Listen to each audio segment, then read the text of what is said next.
Hello everyone, good morning. কেমন আছো সবাই? আশা করছি ভালো আছো। তো আমার গলাটা আস্তে আস্তে একটু ঠিক হচ্ছে।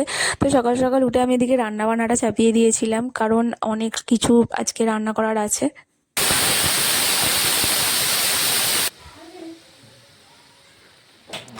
তাই সকাল থেকে শুরু না করলে হতোই না, কারণ আবার অঞ্জলি দিতে যাওয়ার ব্যাপার আছে, পুজো দিতে যাওয়ার ব্যাপার আছে। তাই জন্য তো মামুনিরা সমস্ত দিকে কাজকর্ম সারছে, আর আমি এদিকে একটু গল্প করতে করতে রান্নাবান্নাগুলো সমস্ত সেরে নিচ্ছি। আর দুদিকে দুটো কড়াই বসিয়ে দিচ্ছি যেন, তাদের তাড়াতাড়ি হয়ে যায়।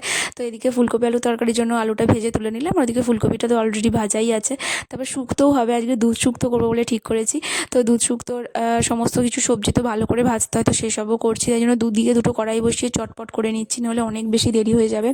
আর এদিকে দীপকে বললাম যে একটু ময়দাটা মেখে দিতে, দেখো।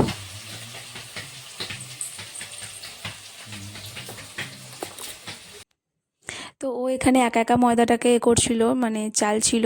তো তারপরে আমি ভাবলাম যে ওকে একটু হেল্প করি। তো অনেকটা ময়দা মাখা আছে, তার জন্যই। তো আমার রান্নাবান্না কমপ্লিট হয়ে যাওয়ার পর আমি ওকে একটু হেল্প করলাম। আর এদিকে দেখো, তারপরে আমি লুচি আমি না ময়দা মাখতে বেলতে এসব করতে পারতাম না, এখন অতটা লুচি গোল হয় না, বাট চেষ্টা করি, কোনো রকমে কাজ চালানোর মতন হয়ে যায়। তো যাই হোক গে, তারপরে আমি এদিকে লুচিগুলো বেলে ভাজতে লাগলাম। তো আমি ওকে হেল্প করেছি, তাই বোধহয় আমার বড়মশাইটা আমাকে ভালোবেসে একটু হেল্প করতে আসছে। ও মা, এসে দেখি উনি একটু ঘুরে ঘাড়ে সমস্ত কিছু দেখে চলে গেলেন, খুন্তিটা তো ছুলেনই না একবারও। তো যাই হোক গে, কী আর করা যাবে, কালী পুজোর দিন তো আর রাগ দেখাতে পারি না। তাই আর কি, নিজেই একটু ভেজে নিলাম। না না, মজা করছিলাম অ্যাকচুয়ালি। ও দাদু দিদাদের খেতে দিয়ে দিচ্ছিল। আর তারপরে আর ভিডিও বানাতে পারিনি, সবাই একদম সদল বলে রেডি হয়েছি, দেখে পুরো মনে হচ্ছে না যে একদম জল সইতে বেরিয়েছি আমরা। তো আমরা সবাই মিলে এরকম মজা করতে করতেই ভালোবাসি, জানো তো। আর এই যে তিন বোনে বললে ভুল হবে, আমরা সবাই মোটামুটি লাল সাদা পরারই চেষ্টা করেছি, যেহেতু পুজো দিতে যাচ্ছি। তো একদম লাইন দিয়ে সবাই মিলে চলে আসছি, আর এরা তিন বোনে তো একদম সেম সেম পড়েছে। তো যাই হোক, তারপরে ঠাকুরতলায় এসে আগে মাকে একটু দর্শন করলাম। এখানে দাদু দিদাকে আগেই মামনি টোটো করে পাঠিয়ে দিয়েছিল, যাতে একটু বেশিক্ষণ ধরে বসতে পারে। তো দাদু দিদা এখানে এসে সবার সাথে দেখা হয়ে বেশ ভালোই লাগছিল সবার। দাদু দিদা তো বেরোতে পারে না, তার জন্যই। তো তারপরে এদিকে দেখো কত রান্না বান্না হচ্ছে। হ্যাঁ, দেখেছেন তো, তাহলে বৌমা বললেও হবে কিন্তু। হ্যাঁ হ্যাঁ, আমি যদি বলি এখন এটা এ হবে না, হবেই না, যত এর লোক এটা জানো তো। ঠিক। যাবেন, একদিন যাবেন। কত রান্নাবান্না হচ্ছে বুঝতে পারছো তো, সমস্ত কিছু না মায়ের ভোগের জন্য, জানো তো। আর এগুলোই আমাদের রাতে খাওয়া হবে, আজকে রাতেই। কিন্তু সকাল থেকে একদম রান্নাবান্না শুরু হয়েছে। তো কী কী খাচ্ছি না খাচ্ছি, কী কী মেনু হচ্ছে, সেটা তো রাতের বেলায় জানতে পারবো, এখন তো আর না।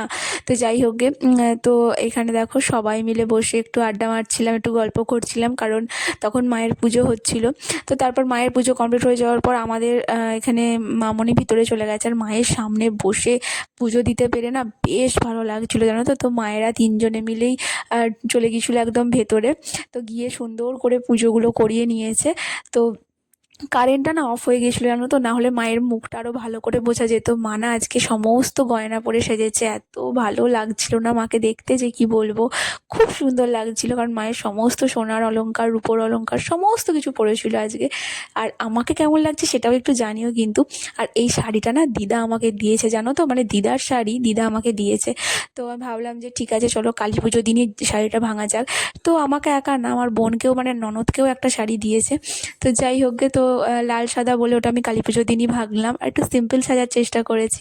তারপর আমরা সবাই মিলে একে একে একটু প্রণাম করে নিলাম। প্রথমে মিষ্টু করলো, আমি করলাম, আবার দীপও করেছে, সকলে মিলে করেছি। আর তারপরে এদিকে অঞ্জলি দিতেও বসে যেতে হবে, কারণ এদিকে অঞ্জলি শুরু হয়ে গেছে। তো প্রথমবারে তো আমাদের হলো না, তো অঞ্জলি না সবসময়ই হয়, তাই কোনো চাপ থাকে না। তো তারপরে এখানে বসে গেছি অঞ্জলিটা দিয়ে নিতে, কারণ অনেক বেলা হয়ে যাচ্ছিলো। ননাও অঞ্জলি দিত, খুব বেশি দেরি হয়ে গেলে ও তো বাচ্চা মানুষ, তার জন্যই। তো যাই হোক গে, তারপরে অঞ্জলিটা দেওয়া শুরু করে দিয়েছি।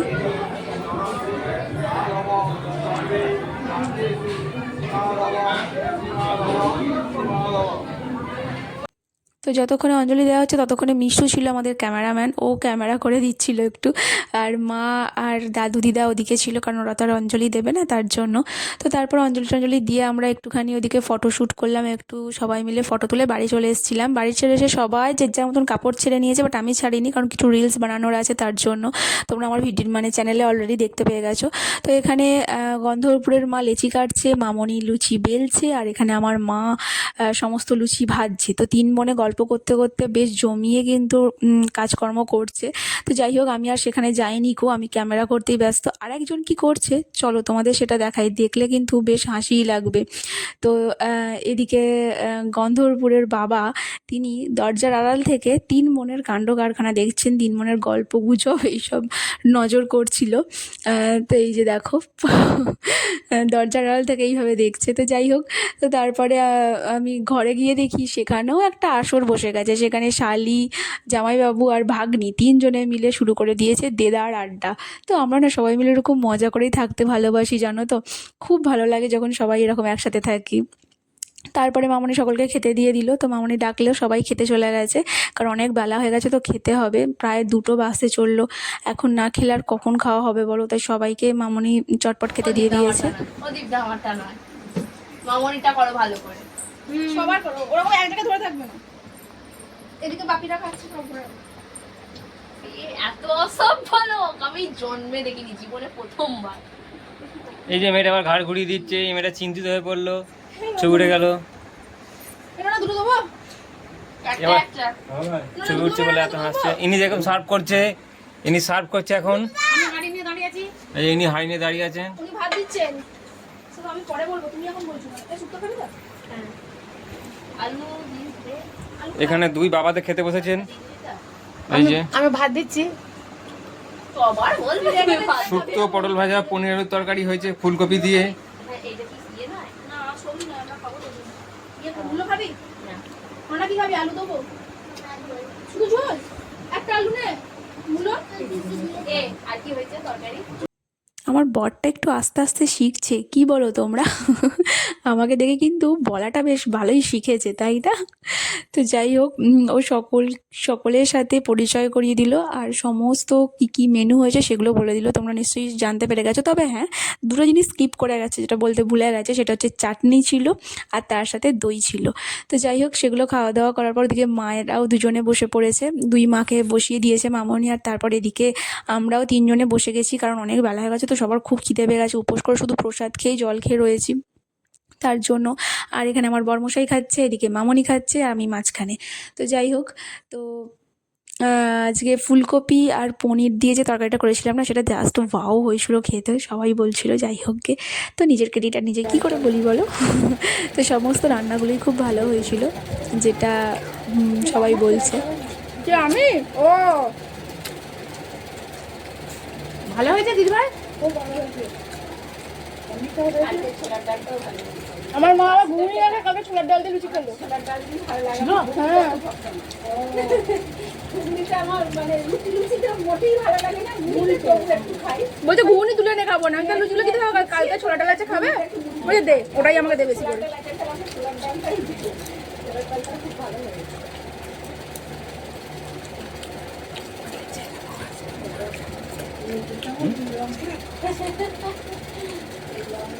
কাঁচা পেঁয়াজ আমার দু ভাই বলি, আমার ছেলে সারাদিনে যে কতবার কাঁচা পেঁয়াজ খাবে তার ছেলে প্রচুর কাঁচা পেঁয়াজ, রুটি লুচি যাই হোক,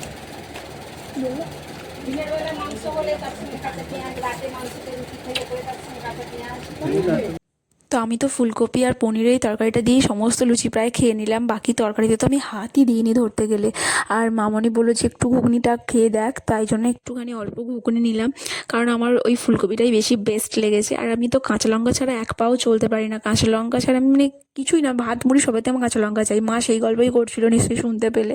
তো যাই হোক, আর দই দিয়ে না লুচি খেতে আমার বেশ ভালো লাগে। আর মিষ্টি তো আমি একদমই পছন্দ করি না, তাই মিষ্টি তো আমি হাতই দিইনি। আর এই যে চাটনি খেতে ভুলে গেছিলাম, তাই বরমশাইয়ের পাত থেকে একটু চাটনি নিয়েও খেয়ে নিলাম। তো যাই হোক, তো তোমাদের এই ভিডিওটা কেমন লাগলো জানিও। যদি ভালো লেগে থাকে তাহলে প্লিজ লাইক করে দিও, শেয়ার করে দিও, আর আমার চ্যানেলটাকে সাবস্ক্রাইব করতে কিন্তু একদম ভুলো না। সবাই আমার পাশে থেকো, একটু সাপোর্ট করো। আর দেখা হচ্ছে তোমাদের সাথে নেক্সট আরেকটা অন্য ভিডিওর সাথে, মানে রাত্রেবেলা মায়ের তলায় গিয়ে কী কী করলাম সেই ভিডিও নিয়ে। সবাই ভালো থেকো, বাই।